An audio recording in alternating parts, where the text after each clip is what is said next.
Hi everyone, ಎಲ್ಲ ಹೇಗಿದ್ದೀರಾ? ಚೆನ್ನಾಗಿದ್ದೀರಾ ಅನ್ಕೋತೀನಿ. ನಾನು ನಿಮ್ಮ ಪ್ರೀತಿಯ ತೇಜಭರತ್. ಯಾರೆಲ್ಲ ತೇಜಭರತ್ ಯೂಟ್ಯೂಬ್ ಚಾನಲ್ ನೋಡ್ತಿದ್ರೆ ಲೈಕ್ ಮಾಡಿ, ಶೇರ್ ಮಾಡಿ, ಕಮೆಂಟ್ ಮಾಡಿ, ಸಬ್ಸ್ಕ್ರೈಬ್ ಆಗಿ ಅಂತ ಹೇಳ್ತಾ, ಇದು ನನ್ನ ಮಗನ ನಾಮಕರಣದ ವಿಡಿಯೋ. ಪೂರ್ತಿ ವಿಡಿಯೋ ನೋಡಿ ಲೈಕ್ ಮಾಡಿ ಅಂತ ಹೇಳ್ತಾ, ಬೇಗನೆ ಎದ್ದು ಮನೆಯೆಲ್ಲ ಕ್ಲೀನ್ ಮಾಡಿ ಸ್ನಾನ ಎಲ್ಲ ಮುಗಿಸಿ ಫೋಟೋ ಎಲ್ಲ ಒರೆಸಿ ದೇವ್ರ ದೀಪ ಹಚ್ಚಿದ್ದಾಯಿತು. ಇವತ್ತು ಭಾನುವಾರ, ನಮ್ಮ ಮನೆ ದೇವರ ವಾರ ಭೈರವೇಶ್ವರಂದು. ನಮ್ಮ ಮನೆಯವರು 12 ಗಂಟೆಗೆ ಎದ್ದು ಹೋಗಿದ್ರು. ಮಟನ್ನು ಚಿಕನ್ ಎರಡೂ ಕಟ್ ಮಾಡಿಸ್ಕೊಂಬರ್ತೀನಿ ಅಂತ ನಮ್ಮ ತಾಯಿ ಊರಿಗೇ ಅಲ್ಲೇ ಆರ್ಡ್ರ್ ಕೊಟ್ಟಿದ್ದು. ಮಟನ್ನು ಚಿಕನ್ ಅಂಗಡಿ ಎರಡು ಅಮ್ಮನ ಮನೆ ಹತ್ರನೇ ಇದೆ. ಮಟನ್ ಅಂಗಡಿ ಬಾಡಿಗೆ ಕೊಟ್ಟಿದ್ದೀವಿ, ಚಿಕನ್ ಅಂಗಡಿ ಮಾತ್ರ ನಮ್ಮದು. ನಾಟಿ ಮರಿ ಹೇಳಿದ್ವಿ, ನಾಟಿ ಮರಿನೇ ಕೂಡ ನಾವು ಹೇಳಿದ ಟೈಮ್ಗೆ ತುಂಬ ಚೆನ್ನಾಗಿತ್ತು. ಮಟನ್ ಆಗಲಿ ಚಿಕನ್ ಆಗಲಿ ತುಂಬ ನೀಟಾಗಿ ಕಟ್ ಮಾಡಿಕೊಟ್ಟಿದ್ರು. ಯಾರಾದರೂ ಮಟನ್ ಚಿಕನ್ ಏನಾದರೂ ಬೇಕಂದವರು ಕರ್ನಾರೆ ಫಂಕ್ಷನ್ಸ್ಗೆ ಹಾಸನ ಮೈಸೂರು ರೋಡು ಸುಗ್ನಹಳ್ಳಿಲಿದೆ, ಹೋಗಿ ಒಂದ್ಸಲ ವಿಸಿಟ್ ಮಾಡಿ ಅಂತ ಹೇಳ್ತೀನಿ. ನಾನಷ್ಟರಲ್ಲಿ ಪೂಜೆ ಎಲ್ಲ ಮುಗ್ದಿತ್ತು ಮನೇಲಿ. ಇನ್ನು ನಾವು ದೇವಸ್ಥಾನದಲ್ಲಿ ಫಂಕ್ಷನ್ ಮಾಡಬೇಕಂತ ಅಂದ್ಕೊಂಡಿದ್ದು. ದೇವ್ರಿಗೆ ತಟ್ಟೆ ಸಾಮಾನು ಮತ್ತು ಸೀರೆ, ನೈವೇದ್ಯಕ್ಕೆ ಬೆಲ್ದಾನ ಎಲ್ಲ ರೆಡಿ ಮಾಡಿ ಇಟ್ಟಿದ್ದೆ. ನಮ್ಮ ಮನೆಯವ್ರು ಬರೋದು ಸ್ವಲ್ಪ ಲೇಟ್ ಆಯ್ತಿತ್ತು. ಅದಕ್ಕೆ ಇವ್ರು ನಮ್ಮ ಚಿಕ್ಕಪ್ಪನೇ ಅವರೇ ಸಾಮಾನೆಲ್ಲ ಇಸ್ಕೊಂಡು ದೇವ್ರಿಗೆ ಅಲಂಕರಿಸೋಕ್ಕೆ ಅಂತ ಬಂದರು. ಇದು ನಮ್ಮೂರಿನ ಗ್ರಾಮ ದೇವತೆ ಅಳೂರು ಮಾರಮ್ಮ. ಊರಿಂದ ಹೊರಗಡೆ ಇದೆ ಈ ದೇವಸ್ಥಾನ, ಗದ್ದೆ ಬಯಲಲ್ಲಿ. ಇದು ಮುಂಚೆನೋ ಇಲ್ಲಿ ಊರಿತ್ತು, ಇವಾಗ ಮನೆಗಳೆಲ್ಲ ಮೇಲ್ಗಡೆ ಕಟ್ಕೊಂಡು ಹೋಗೋರೆ ಮೇಲೂರಿಗೆ. ಇಲ್ಲಿ ಫಸ್ಟ್ ಪುರಾತನ ಕಾಲದಲ್ಲಿ ಇಂದನೂ ಐತೆ ದೇವಸ್ಥಾನ ಅಂತಾರೆ. ಇದ್ರ ಬಗ್ಗೆ ನಂಗೆ ಅಷ್ಟು ಗೊತ್ತಿಲ್ಲ. ನಮ್ಮ ಮನೆಯವರು ತುಂಬ ನಂಬಿಕೆ ಇಟ್ಟಿರುವಂಥ ದೇವರು ಊರಿಂದ ಹೊರಗಡೆ ಇದೆ. ನಾನು ಬೇಗನೆ ಬೆಳಗ್ಗೆನೇ ಬಂದಿದ್ದೆ. ಬಂದು ತಾರಿಸಿ ರಂಗೋಲಿ ಎಲ್ಲ ಹಾಕ್ಬಿಟ್ಟು ಹೋಗಿದ್ದೆ. ಬರತ್ತವ್ರು ಇತ್ತಿರಲಿಲ್ಲ. ಅವ್ರು ಹೇಳಿದ್ರು ಹೋಗಿ ದೇವಸ್ಥಾನ ಹತ್ರ ಸ್ವಲ್ಪ ಕ್ಲೀನ್ ಮಾಡಿಬಿಡು ಅಂತ. ನಾನು ಆ ಕೆಲಸ ಎಲ್ಲ ಮುಗಿಸಿದೆ. ಅಷ್ಟರಲ್ಲಿ ಇವರು ಮಟನು ಚಿಕನ್ ಎಲ್ಲ ಕಟ್ ಬಂದಿದ್ರು. ಪಾಪ ಭಟ್ರು ಅಡುಗೆನ ಶುರು ಮಾಡಿದರು, ಅಡುಗೆ ಮಾಡ್ತಾಯಿದ್ರು ಆಲ್ರೆಡಿ. ಇವೆರಡು ಮರಿ ಮಾತ್ರ ಕಡ್ದಿರಲಿಲ್ಲ, ಅದಕ್ಕೆ ಇವೆರಡು ಮರಿನ ಇಲ್ಲಿ ಕಡ್ದು ದೇವ್ರಿಗೆ ಒಪ್ಪಿಸ್ತೀವಿ ಅಂತ ಅಂದ್ಕೊಂಡಿದ್ದು ನಾವು.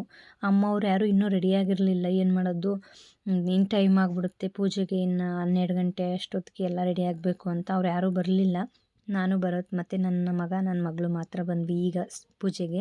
ಇನ್ನು ಮತ್ತೆ ಮರಿ ಕಡ್ದಾದ್ಮೇಲೆ ಮತ್ತೆ ಎಲ್ಲ ನಾನ್ ವೆಜ್ ಎಲ್ಲ ಮಾಡಿ ಎಡೆ ಇಕ್ತೀವಲ್ಲ, ಆಗ ಬರ್ತೀವಿ ಹೋಗು ಅಂತ ಅವರು ಕೂಡ ಅಂದರು. ಹಾಗಾಗಿ ಅವ್ರು ಯಾರೂ ಇಲ್ಲ.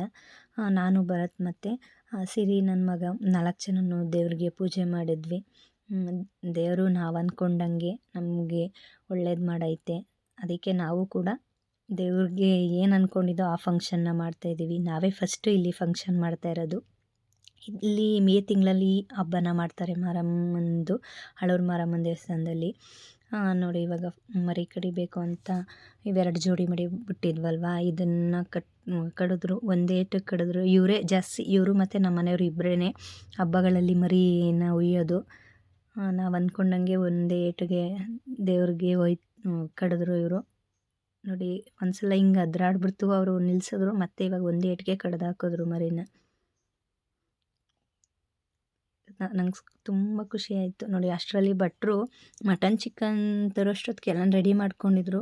ಚಿಕನ್ನು ರೆಡಿ ಆಯಿತು. ಚಿಕನ್ ಚಾಪ್ಸು, ಬೋಟಿ ಗೊಜ್ಜು, ಮಟನ್ ಸಾಂಬಾರು, ಅನ್ನ ಎಲ್ಲ ಮಾಡ್ತಿದ್ರು. ಚಿಕನ್ ಆಗಿತ್ತು.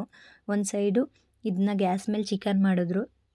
ಇಲ್ಲಿ ಅನ್ನಕ್ಕೆ ನೀರು ಮಳ್ತಾಯಿತ್ತು. ಒಂದು ಸೈಡ್, ಇನ್ನೊಂದು ಸೈಡ್ ಅಲ್ಲೇ ಅನ್ನ ಆಗಿತ್ತು. ಇನ್ನೆರಡು ಇದರಲ್ಲಿ ಸಾಂಬಾರು ಮತ್ತು ಮಟನ್ ಸಾರನ್ನ ಮಾಡಿದರು. ತುಂಬ ಫಾಸ್ಟಾಗೆ ಮಾಡಿದ್ರು. ಇವ್ರು ಗ್ಯಾಸಲ್ಲಿ ತುಂಬ ಅಡುಗೆ ಮಾಡಲಿಲ್ಲ, ಒಂದೇ ಗ್ಯಾಸು. ಇನ್ನು ಪೂರ್ತಿ 4 ಒಲೆ, ಸೌದೆ ಒಲೆಯಲ್ಲೇ ಅಡುಗೆ ಮಾಡಿದ್ರು. ನಾವು ಅಂದ್ಕೊಂಡಂಗೆ ತುಂಬ ಚೆನ್ನಾಗಿ ಅಡುಗೆ ಮಾಡಿಕೊಟ್ರು ಇವರು ಭಟ್ರುಗಳು. ಪಾಪ ಇಲ್ಲಿ ಮರಗಳಿಲ್ಲ, ತುಂಬ ಬಿಸಿಲು. 10 ಗಂಟೆಗೆ ಸಖತ್ ಬಿಸಿಲಿತ್ತು ಇವತ್ತು ಅಂತೂ. ಶಾಮಿಯಾನ ಹಾಕ್ಸಿದ್ವಿ. ಅದು ನೋಡಿ ಸಖತ್ ಅಂದರೆ, ಸ್ವಲ್ಪ ಮಟನ್ ಚಿಕನ್ ಕೊಡೋದು ಸ್ವಲ್ಪ ಲೇಟ್ ಆಗಿಬಿಡ್ತು. ಕಟ್ ಮಾಡಿದ್ರು, ಅಲ್ಲಿಂದ ತೊಗೊಂಡು ಬಂದು ಇಲ್ಲೆಲ್ಲ ಮಾಡೋಷ್ಟೊತ್ತಿಗೆ. ಆದರೂ ಆ ಟೈಮಲ್ಲಿ ಎಲ್ಲ ರೆಡಿ ಮಾಡಿ ತುಂಬ ಫಾಸ್ಟಾಗಿ ಅಡುಗೆ ಮಾಡಿದ್ರು ನೋಡಿ. ಆಲ್ರೆಡಿ ಅಡುಗೆ ಆಯಿತು. ಇನ್ನು ಅಷ್ಟರಲ್ಲಿ ನಾವು ಮನೆಗೆ ಬಂದ್ವಿ. ನಾವು ರೆಡಿಯಾಗಿ ಬಂದ್ವಿ. ನೋಡ್ತೀವಿ, ನಾನು ಹೋಗೋಕ್ಕಿಂತ ಮುಂಚೆ ಸ್ಟೇಜ್ ಇನ್ನೂ ಡೆಕೋರೇಷನ್ ಆಗಿರಲಿಲ್ಲ. ಅವರು ಅಷ್ಟೇ ಸ್ಟೇಜೆಲ್ಲ ತುಂಬ ಚೆನ್ನಾಗಿ ಡೆಕೋರೇಷನ್ ಮಾಡಿದರು. ನನ್ನ ಮಗನ ಫೋಟೋ ಎಲ್ಲ ಹಾಕಿ ನನಗಂತೂ ಸಖತ್ ಖುಷಿ ಆಯಿತು. ಈ ಡೆಕೋರೇಷನ್ ನೋಡಿ, ನಾವು ಹೇಳಿದ್ದು ಈ ಥರನೇ ಮಾಡಬೇಕು ಅಂತ ಫೋಟೋ ತೋರಿಸಿದ್ದು ಅದೇ ಥರನೇ ಮಾಡಿಕೊಟ್ರು ಅವಣ್ಣ. ತುಂಬ ಚೆನ್ನಾಗಿತ್ತು. ನನ್ನ ಮಗ ಅಂತೂ ತುಂಬ ಅಳ್ತಿದ್ದ. ಎಲ್ಲ ಜನಗಳನ್ನೆಲ್ಲ ನೋಡಿ ಸ್ವಲ್ಪ ಅವನಿಗೆ ಇಷ್ಟೊಂದು ಜನ ನೋಡಿದ್ದು ಫಸ್ಟ್ ಟೈಮು. ಅದಕ್ಕೆ ಅವ್ನ ಫೋಟೋ ಕೂಡ ಕರೆಕ್ಟಾಗಿ ತೆಗೆಸ್ಕೊಳ್ಳಿಲ್ಲ. ಸಿಂಗಲ್ ಫೋಟೋ ಶೂಟ್ ಮಾಡಿಸೋಣ ಅಂದ್ಕೊಂಡ್ವಿ. ತುಂಬ ಅಳ್ತಾಯಿದ್ದ, ಯಾರ ಹತ್ರನೂ ಹೋಗ್ತಿರ್ಲಿಲ್ಲ. ಅವ್ರ ಅಪ್ಪನ ಹತ್ರನೂ ಹೋಗಲಿಲ್ಲ. ಅಮ್ಮ, ಅಕ್ಕ ಯಾರು ಸಮಾಧಾನ ಮಾಡಿದ್ರು ಕೂಡ ಆಯ್ತಾಯಿಲ್ಲ. ನನ್ನ ಕೈಲೂ ಸಮಾಧಾನ ಮಾಡೋಕ್ಕಾಯ್ತಲ್ಲ, ತುಂಬ ಅಷ್ಟು ಅಳ್ತಿದ್ದ. ಅದ್ರ ಜೊತೆ ನನ್ನ ಮಗಳು ಕೂಡ ಅವಳು ಅಳ್ತಾ ಇದ್ಲು, ನನಗೆ ಫ್ರಾಕ್ ಬಿಚ್ಚಿ ಅಂತ. ಅವಳನ್ನ ನಮ್ಮ ಮನೆಯವರು ನಿನ್ನ ಕೈಲಿ ಕೇಕ್ ಕಟ್ ಮಾಡಿಸ್ತೀನಿ ಅಂತ ಸಮಾಧಾನ ಮಾಡಿ ಆಯಿತು ಅಂದ್ಬಿಟ್ಟು ಆ ಖುಷಿಗೆ ಅವಳು ಅವತ್ತು ಹೇಳಿದ್ವಲ್ಲ, ನೀನು ಫ್ರಾಕ್ ಹಾಕ್ಕೊಂಡ್ರೆ ಕಿಂಡರ್ ಜಾಯ್ ಡೈರಿ ಮಿಲ್ಕ್ ಕೊಡ್ತಾರೆ ಬಟ್ಟೆ ಅಂಗಡಿಲಿ ಅಂತ. ಆ ಖುಷಿಗೆ ಸರಿ ಅಂದ್ಬಿಟ್ಟು ಅವಳು ಫೋಟೋಗೆ ಮುಖ ತೋರಿಸ್ತಿರ್ಲಿಲ್ಲ, ಹಿಂಗೆ ಮಾಡ್ತಿಲ್ಲ. ಅದಕ್ಕೆ ಅಲ್ಲಿ ನೋಡು ಅಂತ ಸಮಾಧಾನ ಮಾಡ್ಕೊಂಡು ಇವರಿಬ್ಬರನ್ನ ನಾವು ಇಬ್ರಿಗೂ ಅಯ್ಯಪ್ಪ ದೇವರೇ, ಮಕ್ಳನ್ನಂತೂ ಸಮಾಧಾನ ಮಾಡೋದು ತುಂಬ ಕಷ್ಟ. ಏನು ಮಾಡೋದು ಫಂಕ್ಷನ್ ಅಂದರೆ ಸಾಕು, ನಮ್ಮ ಮನೆಯವ್ರು ಒಂದೇ ಒಂದು ಸಾಕು, ಇನ್ನು ಅವ್ನು ಅಳ್ತವನೇ ಸುಮ್ಮನಿರಿ ಅಂದರು. ಅವರು ಇಲ್ಲಿ ನಿಂತ್ಕೊಳ್ಳೇ ಇಲ್ಲ, ಕೇಕ್ ಕಟ್ ಮಾಡ್ಸೋ ತನಕ ಅಷ್ಟೇ ಅವ್ರು ಇದ್ದಿದ್ದು ನಮ್ಮ ಜೊತೆ. ಆಮೇಲೆ ಅವರು ಅಲ್ಲಿಗೋದ್ರು ಊಟದ ಹತ್ರ. ಆ ವಿಡಿಯೋನ ಮಾಡಿ ಅಂತ ನಾನು ಯಾರಿಗೂ ಹೇಳಿಲ್ಲ, ತುಂಬ ಬ್ಯುಸಿ ಆದೆ, ನನಗೂ ಯಾರೂ ಮಾಡಿಕೊಡ್ಲಿಲ್ಲ. ಇಷ್ಟನ್ನು ಮಾತ್ರ ವಿಡಿಯೋ ಮಾಡಿದರು, ಅದನ್ನು ಮಾತ್ರ ಹಾಕ್ತೆ. ಕೇಕ್ ಕಟ್ಟಿಂಗ್ ಎಲ್ಲ ಆಯಿತು, ಕೇಕೆಲ್ಲ ಕಟ್ ಮಾಡಿ ಎಲ್ರಿಗೂ ಕೊಟ್ಟಿದ್ದಾಯಿತು. ಅವನಿಗೆ ತಿನ್ಸೋಕೆ ಹೋದು, ಅವನು ತಿನ್ನಲಿಲ್ಲ, ಅವನು ಅದನ್ನೇ ತೆಗ್ದು ದೂರ ಕಳಿಸಿದ್ದ. ಫಂಕ್ಷನ್ಗೆ ನಾವು ಬರೋಕ್ಕಿಂತ ಮುಂಚೆನೇ ನೆಂಟರುಗಳೆಲ್ಲ ಬಂದು ಅವರೇ ನಮಗೋಸ್ಕರ ಕಾಯ್ತಿದ್ರು. ನಾವು ಅವ್ರಿಗೆ ಕಾಯಬೇಕು ಪಾಪ.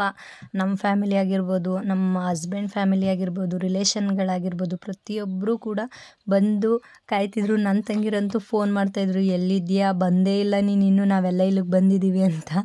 ರೆಡಿಯಾಗ ಸ್ವಲ್ಪ ಲೇಟ್ ಆಯಿತು. ನೋಡಿ ಈ ಥರ ಇತ್ತು ನಮ್ಮ ಮನೆಯ ಫಂಕ್ಷನ್, ನನ್ನ ಮಗನ ಫಂಕ್ಷನ್. ನನಗಂತೂ ಸಖತ್ ಖುಷಿ ಆಯಿತು. ನಾನು ಭರತ್ ಇಬ್ಬರು ಅಂದ್ಕೊಂಡಂಗೆ ಅದೇ ಡೇಟ್ಗೆ ನನ್ನ ಮಗನ ನಾಮಕರಣನ ಮಾಡಿದ್ವಿ. ತುಂಬ ಚೆನ್ನಾಗಿತ್ತು, ನನಗಂತೂ ಸಖತ್ ಖುಷಿ ಆಯಿತು. ಇದಾಗಿತ್ತು ಫ್ರೆಂಡ್ಸ್ ಇವತ್ತಿನ ವೀಡಿಯೋ. ಮತ್ತೊಂದು ವೀಡಿಯೋದಲ್ಲಿ ಸಿಗ್ತೀನಿ ಅಂತ ಹೇಳ್ತಾ, ನಾನು ಫೈನಲಿ ಈ ಥರ ರೆಡಿಯಾಗಿದ್ದೆ ಅಂತ ಹೇಳ್ತಾ ಎಲ್ರಿಗೂ ಧನ್ಯವಾದ.